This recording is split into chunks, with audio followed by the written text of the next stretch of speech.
Hai mẹ, ngasi kong video no puduna la ngasi video sina kaino haragadi yerum thongbaneba. Asigi recipe de ngasi hapchatre adu sina chamthong leire muna chamthong adu sina segi mahi niba yerum thongbangi gravy niba adu sina kaino le bamboo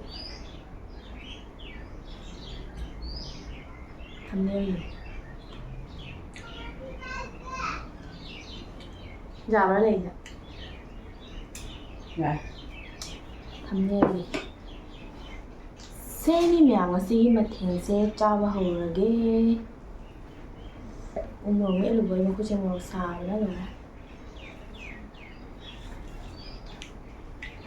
tin lo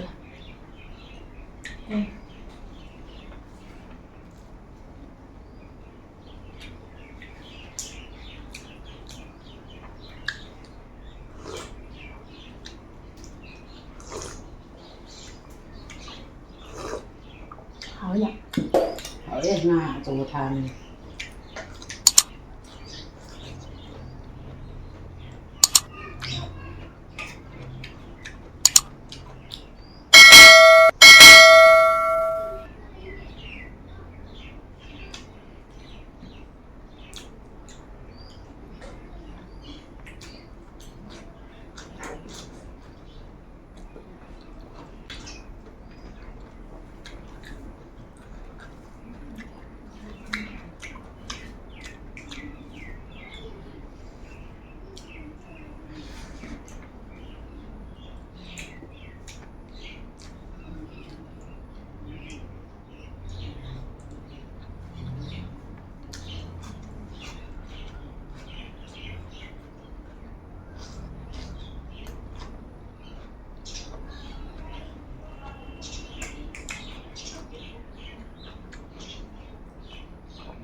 chắc rồi làm mình để xài đi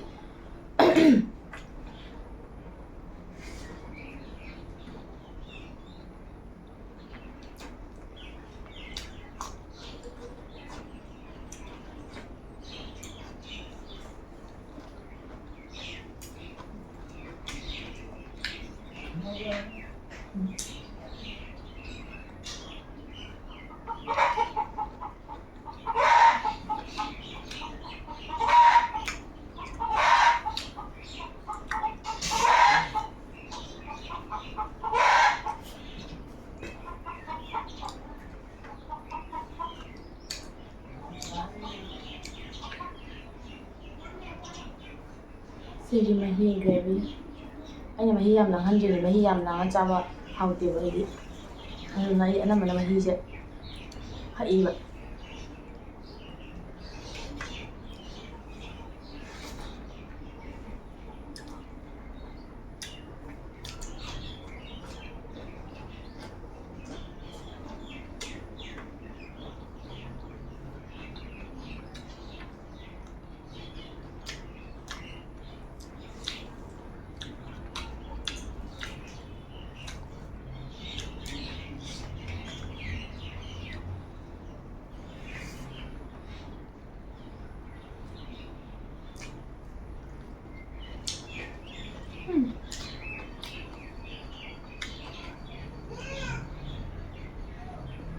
mà để đi thua mình nay rồi gần ngày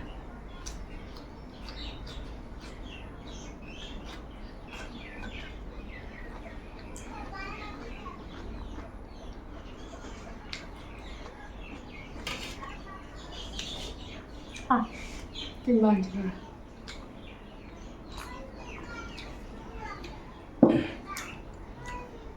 cái gì chỉ mà những chuyện lệ chuyện này không được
Kucing morome lu besar mana? Ano ko ni?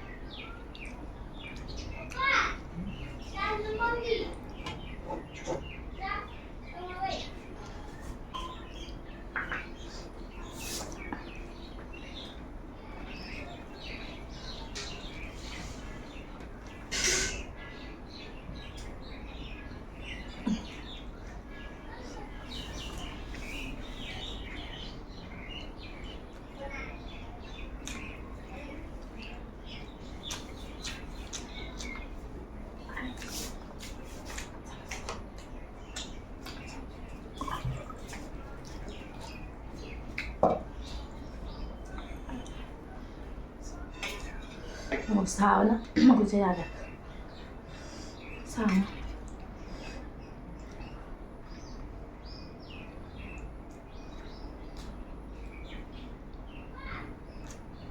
Jangan tekan itu.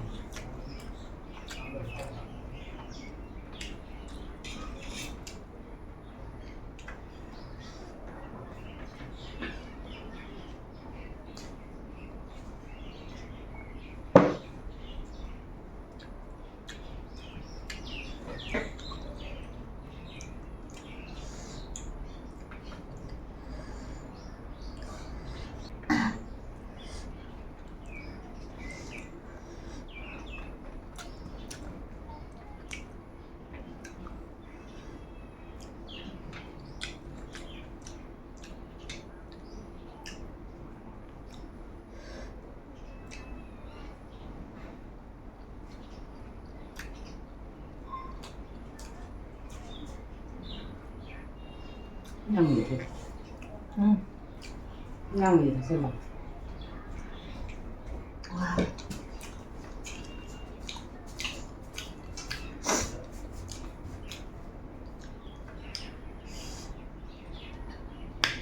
Aduh mẹ mày chăm sẽ lồi đấy, aduh ngasi yang phải rất hào đấy. Aduh lagi chăm thong siu kuah, mga ayah berthai ni, mga matum ayah berthai ni, aduh lagi segi bamboo shoot jadi hào đấy, bamboo shoot lai wa, asi jadi phải rất hào đấy, asi đi phải rất hào rồi, yang sing se, aduh mẹ video se, adi yang na sang kita re video se, ay sa se lo se lagi aduh, ay mathang damun dum nungai video puja lagi ba, aduh ay puja gidi ay video se mukbang na hapa ngam jara, ay puja gidi ay vlog na hapa ke ba, aku puja ga, adi aku imalabi miyam chat pa ko aduh vlog na hapa jara kani, miyam ngai bilang mo, aduh ay si hara ga lo se lagi mathang video damun thengna si miyam, bye bye. Yeah.